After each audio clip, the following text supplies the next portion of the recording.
Exam आ गए और अभी तक हार्ट का डायग्राम बना नहीं है, चिंता नहीं करो, आज हम हार्ट का डायग्राम बनाना सीखेंगे। देखो क्या करना है, ऐसे कर लो और ऐसे कर लो और इसको नीचे की तरफ थोड़ा सा ट्रायंगल ले जाना है ना, क्योंकि हार्ट का जो अपेक्स होता है वो नीचे की तरफ होता है और बॉटम ऊपर की तरफ होता है। ठीक है, फिर इसकी लेयर बना लेना इस तरह से। 3 लेयर होती है, इसलिए इसको 1 लेयर और बनानी पड़ेगी हमको।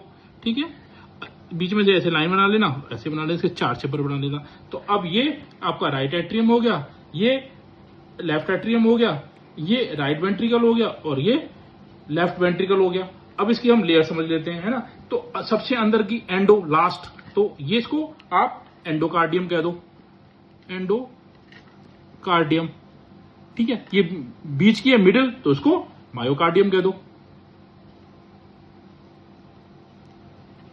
ठीक है, और ये सबसे लास्ट की है, इसको एपिकार्डियम कह दो। समझ में आ गया। अब हम क्या समझें इसको, अब इसके वाल्व, ये ट्राइकस्पिड वाल्व होता है, 3 होते हैं इसमें, और ये बाइकस्पिड वाल्व होता है। बाई देखो, लेफ्ट को बायां कहते हैं, तो बायां से याद रखना बाइकस्पिड, तो इसको मैं कह दूं बाइकस्पिड और इसको हम कहते हैं ट्राइकस्पिड।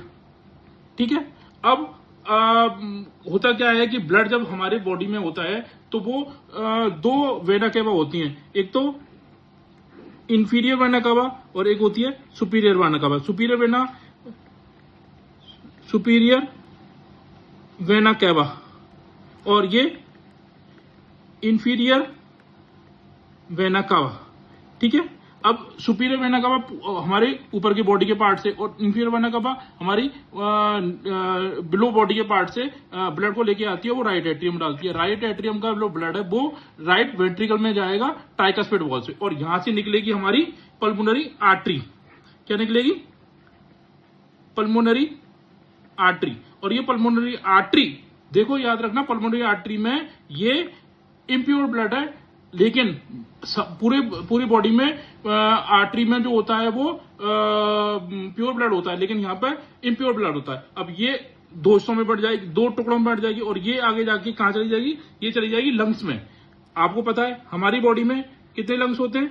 2 लंग्स होते हैं, है ना। तो एक लंग में इस तरह से चली गई और दूसरे लंग में इस तरह से चली गई। अब लंग्स में जाने के बाद यहाँ पर गैस का एक्सचेंज हुआ, और गैस से एक्सचेंज होने के बाद यहाँ से हर लंग से 2 पल्मोनरी वेन निकलेंगी, और ये सीधी की सीधी कहां जा रही है? ये जा रही है आपके लेफ्ट एट्रियम में। लेफ्ट एट्रियम में प्योर ब्लड आ गया। अब ये प्योर ब्लड जो है वो लेफ्ट वेंट्रिकल में चला गया बाइकस्पिड वाल्व से, और यहां से निकला अओर्टा। अओर्टा पीछे की तरफ होता है, इसलिए इसको हम इस तरह से डाइजेस्ट करके दिखाते हैं, है ना। और इस तरह से निकाल के और फिर इसको हम इस तरह से नीचे की तरफ ले आते हैं। तो ये जो डाइजेस्ट मैंने दिखाया, इसको हम कहते हैं असेंडिंग अओर्टा। ये आर्च ऑफ अओर्टा है, और ये डिसेंडिंग अओर्टा। असेंडिंग अओर्टा से फिर से कोरोनरी आर्टरी निकलती है। ये कोरोनरी आर्टरी हार्ट को ब्लड सप्लाई करती है। ये तो रहा इसके बारे में। अब हम इसकी साइज के बारे में बात कर लेते हैं। जो हार्ट होता है ना, वो फिस्ट की साइज का होता है, आपकी मुट्ठी की साइज का, और इसका जो वेट होता है वो होता है 250 ग्राम के करीब।